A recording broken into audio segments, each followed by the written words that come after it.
Hello, everybody. Harrison here, or the Arabian Pleb. I just thought I'd jump on, do a little recording. I got a new microphone. So, really, the purpose of this is to test out the microphone. And I thought I'd also go through some things that I'm really interested in and shit that I find, that I find interesting, and maybe you might too. But so, there's been a lot of stuff going on as of late, as there usually is from day to day. And many things that I'm fascinated with, like economics and history and geopolitics and just the riffraff of all of that and different people online and whatnot. So, but first, let me jump over to. So I'm going to share a screen here. Look at me; it's being very professional. Dale would be proud of me. And for those that don't already, go listen to the Waking World podcast with Dale and Tobias Nuttall. It is a phenomenal podcast. I'm a little biased because those guys have me on quite often, and I'm very grateful for that. But no, they are phenomenal. Toby's a wealth of knowledge, and Dale is also a wealth of knowledge, and they're both just very, very funny and very entertaining. So the Waking World podcast, Waking World, not Wanking World, Waking World podcast. But so, it's got a little carried away there, shouting out my friends. So I'm going to share this screen. As I do, I love looking at the markets and different things, indicators that I think are helpful to look at when you're trying to understand economics and the global economy as a whole. Oh, I probably should have muted that. Hang on, I'm going to pause this. Can I pause it? Yeah, I'll pause this. I'll be back in 1 second. Sorry about that. Phone's on silent now, so if I get another call, I'll just be ignoring it. But now, let me go over to, I can't remember what was I saying? I think I was talking about economic indicators. Okay. So what I like to look at is several things, but first of all, definitely love to look and follow the price of gold because in my opinion and the opinion of many others, the whatever the price of gold is doing is a good indication of kind of the health of an economy. The health of definitely the health of currencies, because gold is always priced in different currencies, whether it's Australian dollars or US dollars or Japanese yen or whatever it is. So, me being Aussie and I'm sure most of you out there who will end up listening to this being Aussie or British, if some of Dale and Toby's audience end up listening to this. So we could look at the gold against the British pound. But I'm going to go over to, let's have a look at gold. Okay, so this is in US dollars. All right, so I'll start off in US dollars. But, as you can see here, it's hitting all-time record highs, $3,227.87.5 per ounce, per troy ounce of gold. So, you know, that's that's not good. That's not good if if it's good if you own gold. It's terrible if you only own US dollars because what this is telling you is that it's not only telling you the price of gold is going way, way up, it's telling you that the price of dollars is going way, way down. So let me just just so you can see a longer time frame, I'll go to a weekly chart and you can see here that, yeah, clearly this is just going ballistic. And what's going to stop it? What stopped it during this period here from 2011 to, to more recently? It was basically the idea, which never actually ended up happening, which was interesting. There is an interesting psychological component to markets and prices, but the Federal Reserve at the time, under Ben Bernanke and then under Janet Yellen and then under Jerome Powell, who is the current Fed chair, that they were going to do a bunch of monetary tightening. So, quantitative tightening is their jargon. And as you'll notice if you like follow this stuff, that all these words are just euphemisms for either money printing or money destruction, or I should say currency and debt printing or currency destruction. Um, so this. So if we go back to say like from '03 ish all the way up to 2011, this last bull run just here there was a whole lot of money printing going on during this period, and gold responded. If you're going to create more currency units, um, and there's only the same amount of goods or roughly the same amount of gold in circulation, then those other goods and say gold in this example is going to just absorb all those additional currency units that are created. Simple supply and demand dynamics, but that also applies to dollars. If you're going to create a bigger supply of dollars, the value of those dollars is going to go down, meaning it's going to take more of them to purchase the same goods that are in existence. So from then, from 2011 up until basically COVID, there was a correction, and the cause of that was this idea that the central banks are tightening monetary policy and that they are destroying currency units and not printing so much, which wasn't really true if you actually look at, say, the Federal Reserve balance sheet. I mean, they did tighten a little bit, but compared to the previous several years, there was still a massive expansion that had occurred and no real tightening in any real sense. Like we didn't go back down to the pre 2003 levels of currency in circulation, put it that way, or debt creation. And then so since COVID, and COVID, there was just a massive expansion of the currency supply. I'll see if I can pull up the Federal Reserve balance sheet if my internet will allow me to. Okay. Federal Reserve balance sheet. Let's see. Uh, that's the St. Louis Fed. Huh. Let's see. I yeah. If I probably should have planned all this and had it all ready to go. But what do we got? My cat's crying over there. Okay. Oh yeah, no, this is it. So, hmm. So there has been some tightening. So that's interesting too. That even when there is a little bit of tightening, because sometimes there's a lag. So look here, right? So for example, pre this, it doesn't go back as far as I'd like it to, but say from 2007 and then to the global financial crisis. Look at this. Look, this is so what is this chart? This is uh, credit and liquidity programs and the balance sheet. So these are effectively, and someone out there, if I've got this wrong, you feel free to correct me, and I'm always open to having my mind changed. But as far as I'm aware, and I'm not an expert, Douglas Murray, thank you very much. Um, that what this is representing is total assets on the Fed's balance sheet. So all the assets that they own, and most of the assets that they own are debt instruments.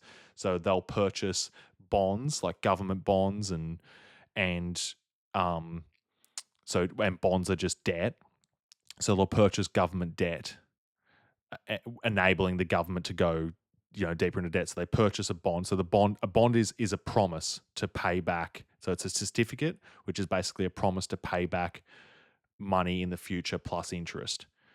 And in exchange for that, they get literal money, cash. And it might not be physical cash, but it'll be whatever numbers on a screen, but it is as liquid as cash. It'll be digital numbers or cash itself. So they're increasing their assets, their bonds, their debt instruments that they're purchasing, and in exchange pumping more currency liquidity into the government or the banking system. So so you can see there's this massive growth in the balance sheet all the way up until, it's still growing. There was so that, let's say there's a little bit of tightening in 2011, 2012, and that's when gold sort of peaked out, and a lot of market participants at the time were, there was a lot of talk in the media about, quantitative tightening. So anytime there's an expansion in the balance sheet, it's quantitative easing, and then anytime there's a destruction or a decrease in the balance sheet, it's quantitative tightening. So, but then look here, like all through 2013, they still are increasing the balance sheet, still creating more currency units, and then 2015 to 2018, so you're getting into the Trump years, it's kind of leveling off and going down so minutely, and then 2018, 2019, it's going down a little bit. So at its peak, it sort of gets to 4.5 trillion. So this is in the millions of dollars. So yeah, 4.5 trillion, and then down to a low of 3.7 and change trillion, and then and so August 12th, 2019. So this is pre-COVID. They're already starting to pump up the balance sheet, starting to inflate again. And this was what was it called? This was the God damn it! What the fuck was it called? It was the repo markets. So there's this, which is just this technical stuff. I'm not the most well versed on it, but I kind of have a rough understanding. Let's look it up. Let's look up what are the repo markets. It's basically this shadow banking that banks do, where they swap, they buy they like exchange their reserves between each other to make each other, like these different banks, look more liquid than they are, look like they have more cash on hand than they actually do. It's this whole fucking scam. But let's see, what are the repo markets? Let's see what this is. What does this say? So this is an AI overview. The repo market, or repurchasing agreement market, is a short-term borrowing and lending market where financial institutions exchange cash for securities, typically government bonds, with an agreement to buy them back at a slightly higher price at a later date. It's a crucial mechanism for funding and liquidity within the financial system. So it's this fucking scam. It's this scam that these banks do, and these financial institutions and the central bank do, to make themselves look more liquid than they actually are in reality. Okay, great. So I was right. Uh, Thank you, Douglas Murray. If anyone hasn't watched it, there was a debate between Douglas Murray and Dave Smith on the Joe Rogan Experience. It is very fucking punishing, but it is illuminating to see how much of a fraud Douglas Murray is, and it's hilarious. Maybe I'll look at a clip or two of that a bit later. But so pre-COVID, they were already starting to print money because the repo markets were blowing up. The interest rates started spiking, and so in order to suppress interest rates, the Fed starts buying up more assets, and to make the banks try and make the banks more whole again and suppress their interest rates. And then we have COVID, bam, we go from 4 trillion and change all the way up to 7 trillion, and then more printing, all the way up to roughly not just shy of 9 trillion. And then since 22, June 22, we've been, in a state of quantitative tightening again, destroying currency. But as you'll see, and every time, as you'll see, the low is always a higher low. So we never actually get back down to the pre-2007 levels or the pre-1990 levels of currency units in circulation. It's always more, and any time that there's a tightening, it's a higher low and then off again to a new higher high. So hopefully that makes sense. But so that's a long way to fucking go on about all this stuff. But just to give you an idea that, like, this is why the price of everything is constantly going up. It's because of this mechanism of central banks just fraudulently counterfeiting new money in and creating it into existence and pumping it into the system for the government to be able to go and spend. and everyone suffers, because of it. Um, so gold's just going crazy. So that's in US dollars. So let's have a look at it in Aussie dollars. Where are we? Where are we? Oh, I'm in the crypto section.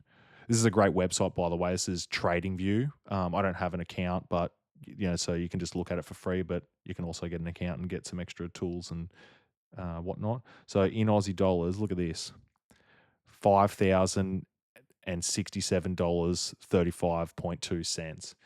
This has just gone even more spastic than in US dollars. And as most Aussies understand how expensive the cost of living is in this country, it is absolutely out of control. And here's a perfect indicator illustrating that. It is just gone ballistic, dude. Like, you know, not to toot my own horn or anything. And actually, I ended up selling a lot of my gold because I'm building a house currently with my fiance. But when I first got hip to all this crap and started buying gold and kind of saw the writing on the wall, and I'm not the smartest person, but I'm just, it was pretty obvious to me when I just looked at a chart that, in 2019, it was March 2019. I remember the day. I was in Thailand with my fiance, heard a Joe Rogan episode with Peter Schiff, and he was so eloquently explaining all this stuff, much better than I could ever. And it clicked for me, and I went, holy shit. And I looked at a chart and I went, I got to go buy some bloody gold. So as soon as I got back from Thailand, mid-March 2019, I went straight to a bullion dealer up on the Gold Coast and bought myself some gold. So, and the price of it back then was, that's 2020. So it was, March, yeah, roughly around there. It was about, it was just shy of $1,900. That's the spot price. And then when you actually go into a bullion dealer to go buy gold, they put about a 1 or 2% premium on top of the spot price. So I think I paid about $1,900, a little bit over, maybe $1,950 for a 1 troy ounce gold coin. And then that was it. I never looked back, and then just kept, accumulating any little bit of cash that I got, rather than saving it and watching its value just deplete as the government just keeps printing money and destroying everything all around us and making prices go up. Any bit of money that I had that I knew was going to be in savings and I could tuck away for a long time, I'd go buy some gold or silver, because silver is, you know, um, uh, very much tied to gold as well, and performs kind of similarly. Not exactly, but yeah, silver is also a precious metal. Don't ever forget that. They call it the poor man's gold. And so yeah, yeah, $1,900. Look at it now. Look at it now, dude. It's over $5,000 an ounce. It's crazy. So the other thing I like to look at is the price of oil. Jump over to oil, US oil quickly. I like to mess around with different technical indicators and drawing trend lines and stuff like that and whatever. But anyway, that's a whole nother story. But yeah, so bit of a decline as of late. Really peaked, really spiked when the war in Ukraine first kicked off. But now we're back down to $61 and change a barrel of crude oil. What else? Let's look at Bitcoin. Let's look at this goddamn scam. I don't know. I don't really have any solid feelings about Bitcoin. I know a lot of people have made a lot of money. So good on them. Good on you. I certainly haven't. I've tried. I've lost a bit. I made a little bit of money, but not much. $500, something like that. Whatever. But yeah, so we're in a bit of a. Looks like we're in a bit of a correction. I'll get rid of this that pattern there that I was just playing around with. All these yellow lines are just like different previous all-time highs and swing lows and whatever. But yeah, so yeah, not doing great. But if you bought Bitcoin at 109,000, you're not doing that great. But if you bought it around $300 or whatever the hell, or even $5,000 or something, you're still doing pretty damn good. There's a bunch of other cryptos, whatever. But yeah, so I just like looking at that. Oh, I like looking at interest rates as well, like different government bonds, typically the 10-year. The 10-year bond or the 10-year yield is a good one to look at. Where is that right now? Nope. Where are you? Where are we? Okay, let's look at the Aussie 10-year yield. So this is like the price of a 10-year government bond. The interest rate is just the price of it, price of borrowing money. And we're in a pretty solid uptick with interest rates. And it's kind of floundering around and trying to correct, but still marching upwards. So we'll see what happens in the not too distant future. I wouldn't be surprised. I don't think, like, the way the government measures inflation, which is not the true, what really inflation is. Inflation is the expansion of the money supply, money and credit in the system, to inflate. Um, but is to expand. But the way that they want to spin and lie and propagandize you in believing what inflation is the CPI. So they'll measure inflation based on the CPI, the Consumer Price Index. But even that is proving to be difficult for the government to be able to even hide, the rate at which these only, this handful of basket of goods that they measure. It's very convenient how they leave a bunch of things out and only want to look at a certain group of goods to measure the price of everything going up and down, which makes no fucking sense if you're actually honest about wanting to report on the price of things either going up or down. Like, why wouldn't you look at housing? Like, if they included housing and energy and a bunch of other things that they leave off, they would have to tell you that inflation is like, or like a bunch of different foods that they leave out as well, like beef, and they'd have to be telling you that, oh, inflation isn't just like 3 or 4 or 5%. Actually, inflation is like 30% or 50%. You know, and over a long enough time period, probably 200% over the last 60 years or whatever. So the point being that, like, even the small basket of goods that they look at, they still have to reluctantly let you know that inflation is actually higher than their target bandwidth of 2 to 3%, that it's 4% or whatever it is currently. And, if that keeps continuing, then that's going to be hard for them to continue to suppress these, government bond rates. And I think the government would love nothing more than to have interest rates really low. But yeah, so we'll see. That's just something to keep an eye on. The US 10-year yield is probably more consequential than the Aussie one. And it's looking pretty similar. Okay, cool. Well, I probably bored you enough with all these economic indicators. But that's what I like to look at is, actually, one more. Let's just look at the Dixie, the US dollar. And I suppose we'll look at the Aussie dollar as well. We're terrible at knowing where all my watch list items are. So here's the US dollar. So this is pretty interesting. It's really taken a bit of a hit just as of late.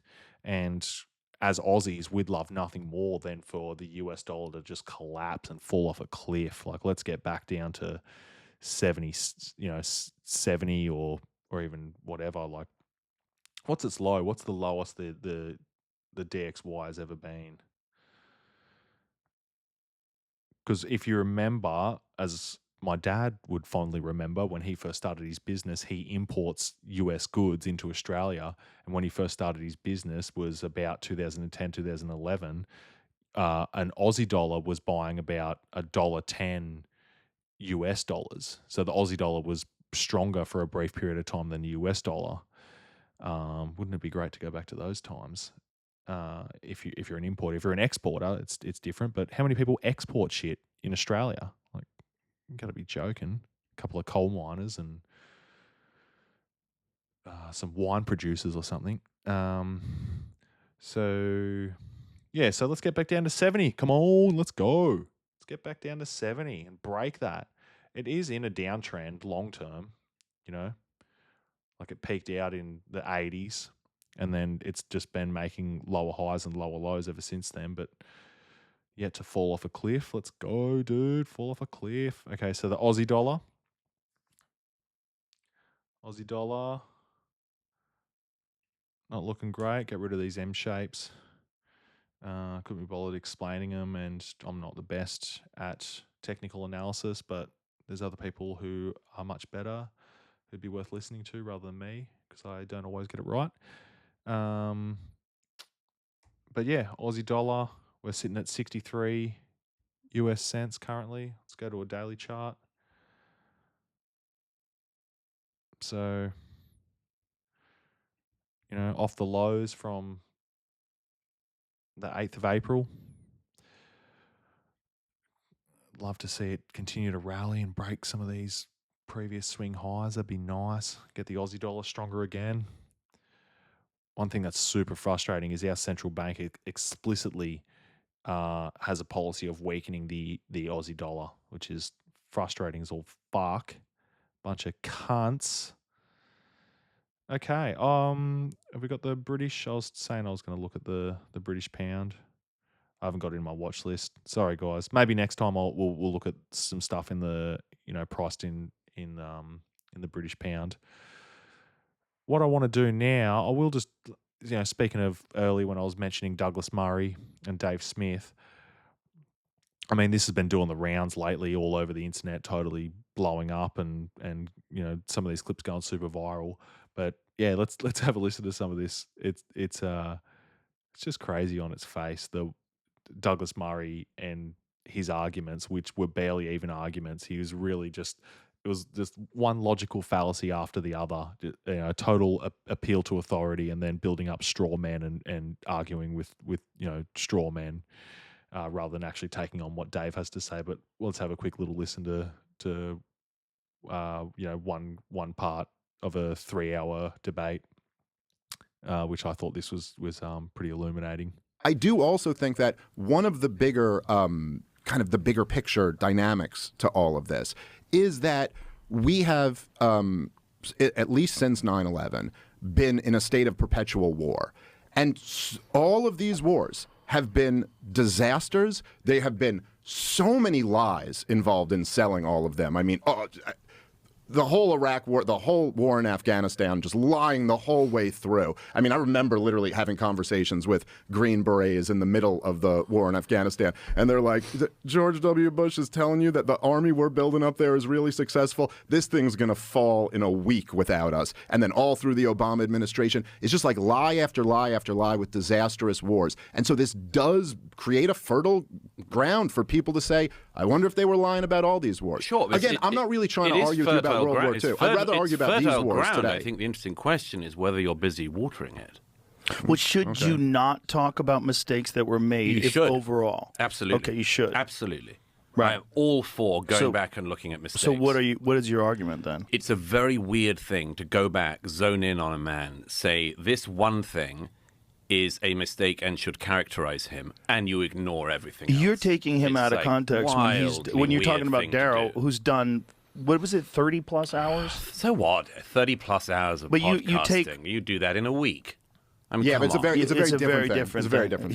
So just to fill you in, so like what they're talking about here is for anyone who doesn't know who Daryl Cooper is, he does a podcast called the Martyr Made podcast, where he does these deep dives into several different historical events, and so one in particular, the first one that I listened to was Fear and Loathing in the New Jerusalem, and it's a 30-hour long. It's essentially like an audio book, so it's a 30-hour long podcast broken down into several different episodes, 10 or 15 episodes, or maybe more, and he's going through the whole Israeli-Palestinian conflict from the very start of the Zionist movement in the late 19th century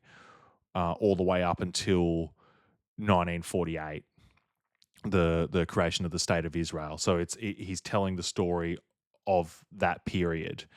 And like if you actually listen to his work, which Douglas clearly just admits that he hasn't even listened to this, like he's demonstrating right now, he's never even actually listened to any of Daryl's work. He's just having a go at this guy because he heard him make a comment on Churchill that he disagreed with, and is now trying to paint him as some revisionist historian who knows absolutely nothing, is completely wrong. And he's never even listened to his work. Like, this guy is just a fucking loser, idiot. But so Daryl, like, if you actually go and listen to just as an example, Fear and Loathing in the New Jerusalem, it's very obvious that this guy has read a shitload of books. He's put in a shitload of work and effort and reading into creating what is essentially a 30-hour audio book. So he's like, and what I think Joe and Dave are about to make clear to Douglas Murray is that it's not 30 hours like the same way Joe Rogan produces 30 hours of content, where he's just having, some casual conversations, some in-depth conversations, whatever, but he's just like having a conversation, a discussion with someone and producing and recording it and putting content out like that. Like, no, this guy's actually sitting down, doing an extensive amount of research, and then like scripting this long format uh content, and then like, and putting a lot of effort into the production and then putting it out there. Like, it'd be like the same. It's like I don't know, maybe a good analogy is like um say like someone who is creating I don't know, like a fucking Hollywood movie, like, and a Hollywood movie might go for 2.5 hours, like, I don't know, think of a Quentin Tarantino movie, and like whatever, Django or something like that.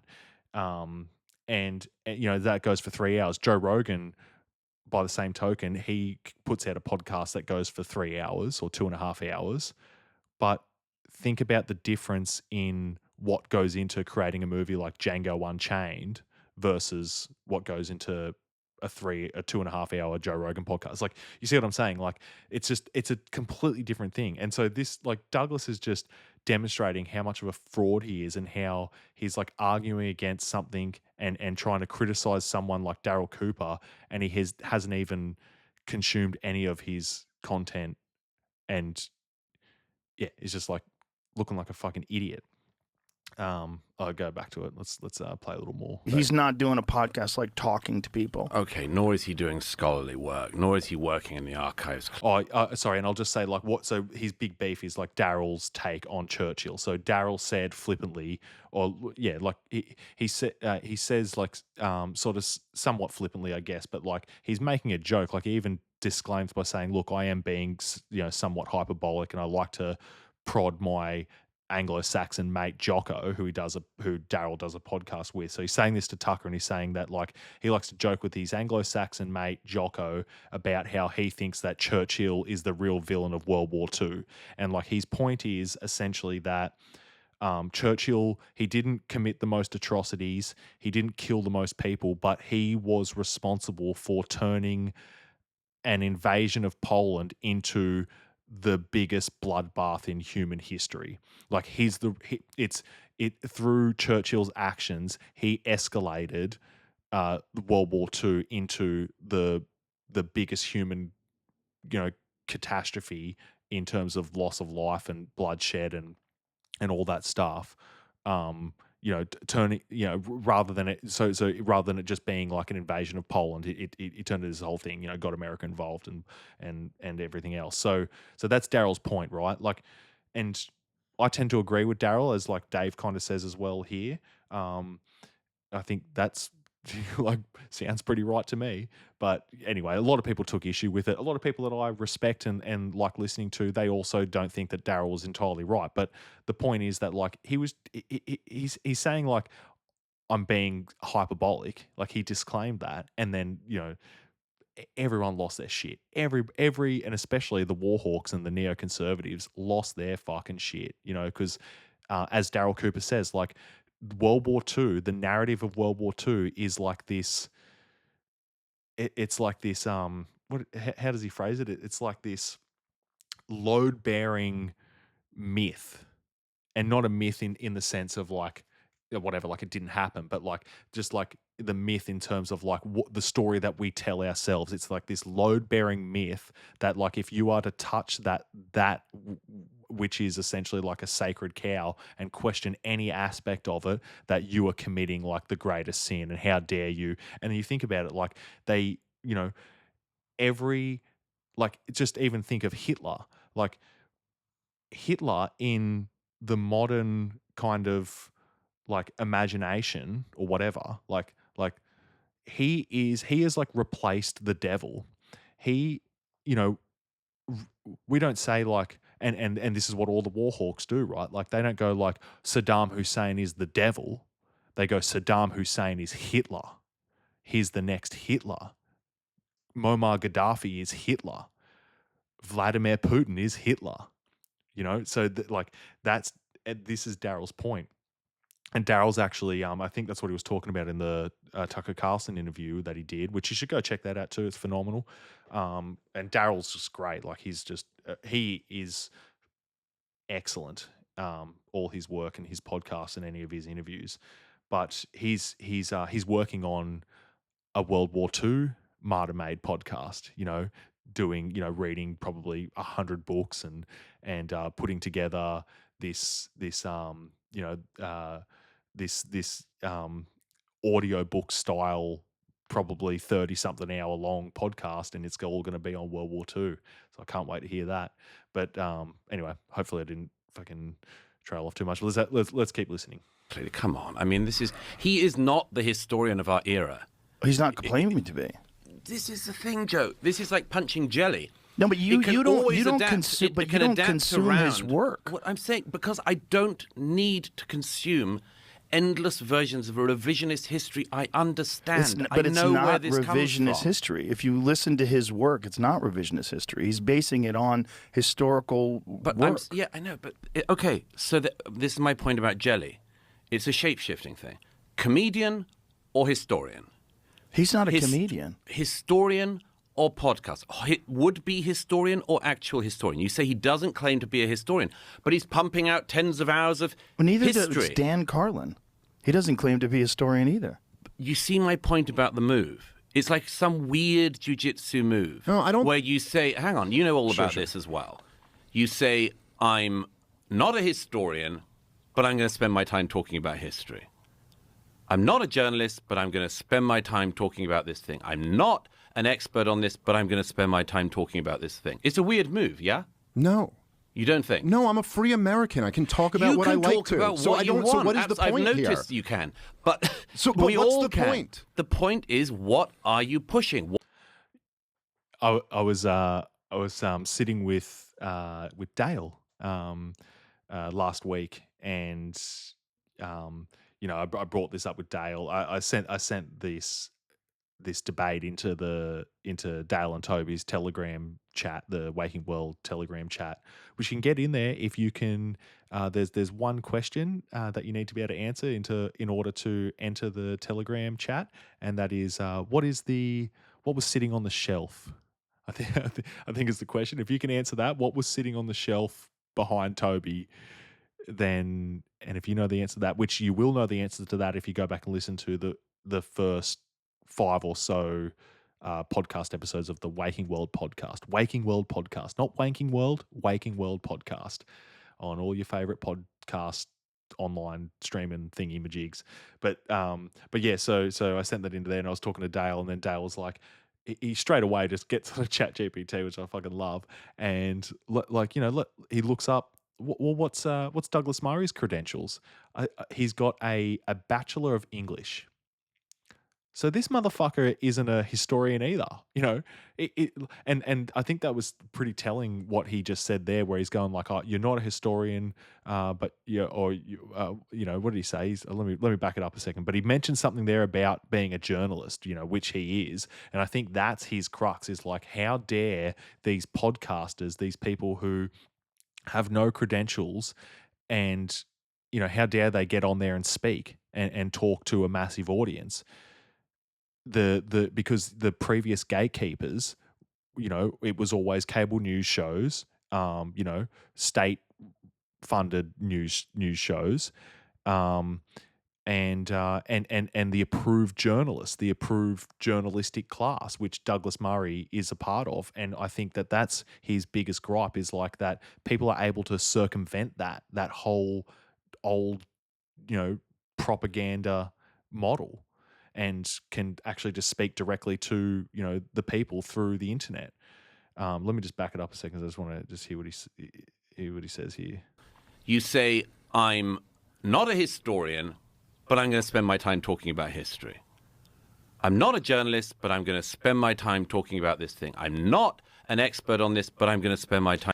I'm not a journalist. See, like, but like, fuck the journalist, fuck the journalistic class. Like, what, like, how is that? You know, when he's going on about like historians, which I don't agree with anyway, because like, how do you define what a historian is? Like, is it someone? Do you have to have a degree in history in order to be considered a historian? Could you be someone who's done a lot of research, read a lot of books to be considered a historian? Do you have to have written, you know, books on history in order to be considered a historian? But it's interesting how he mentions journalists there too. It's like, what the fuck does a journalist have to do with it? Like, why does just being a journalist give you some sort of, you know, priestly classed expertise on any given matter? But yeah, that was funny. Dale checked it out, and it turns out he has a Bachelor of English, and apparently that then gives him a license to be an expert, according to Douglas. I'm talking about this thing. It's a weird move, yeah? No. You don't think? No, I'm a free American. I can talk about what I like to. So what is the point I've here? noticed you can, but but we what's all the can. point? The point is, what are you pushing? What are you watering? What Why? am I pushing? Yes. Liberty, free markets, peace, prosperity, not getting in another stupid catastrophic war, which we're on the precipice of right now. That's what I'm pushing. What are we on the precipice of? Well, I think weren't you just talking about it the other day? Everyone I hear on the inside says we're about to attack Iran. I think you just said something about that the other day. Am I wrong about that? I thought I saw in one of your interviews that you did. Possibly. No. Okay. That doesn't mean we are on the verge of a war. I mean, you keep referring to we being in wars. There's a very big difference between a country having a military that's engaged and a country being at war. This country has not been at war for 25 years. You have not been fighting for the American homeland for 25 years. Yes, we haven't. That's true. Right. We haven't had a war on our shores. We've been picking on third world countries halfway around the world. Well, you haven't been randomly picking on them. I mean, Afghanistan, you went. I didn't say it was random. Yeah, right. Okay, it wasn't like you suddenly decided to bomb again Myanmar or something.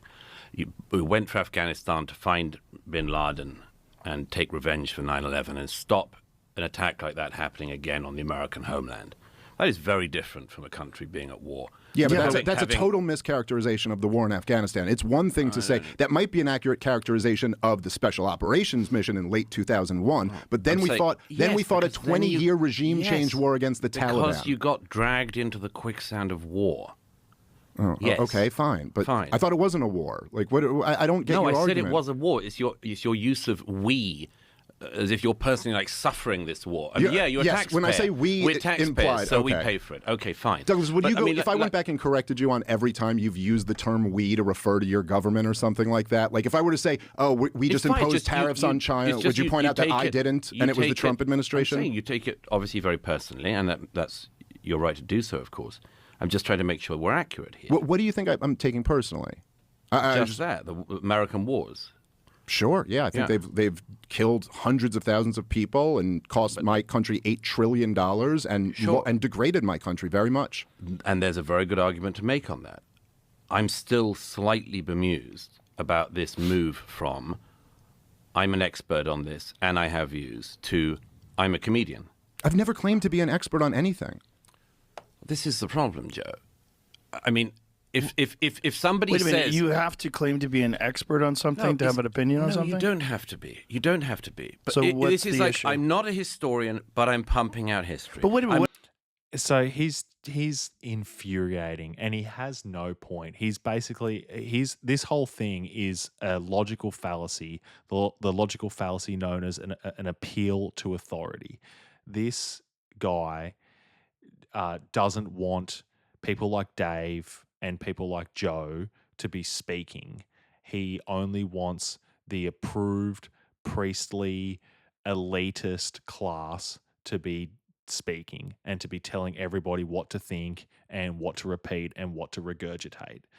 So, but I encourage everybody go listen to the whole debate. It's punishing as all fuck, but for anyone who's like just on the fence about Douglas Murray and thinking that he seems like he's a brilliant guy or whatever, go listen to this guy, because like even though he may be able to speak, and sound very intelligent and speak very eloquently, but his substance, if you actually listen to any arguments that he's actually making, he has nothing. He has absolutely nothing, and all he has is an appeal to authority and logical fallacies. He'd rather argue against something that Daryl Cooper said flippantly in a Tucker Carlson podcast than actually take on the arguments that Dale is making, that Dave Smith is making sitting right in front of him. So I'll leave it at that. God bless everybody. Much love. Hope everyone's having a great day. And peace out, fuckers.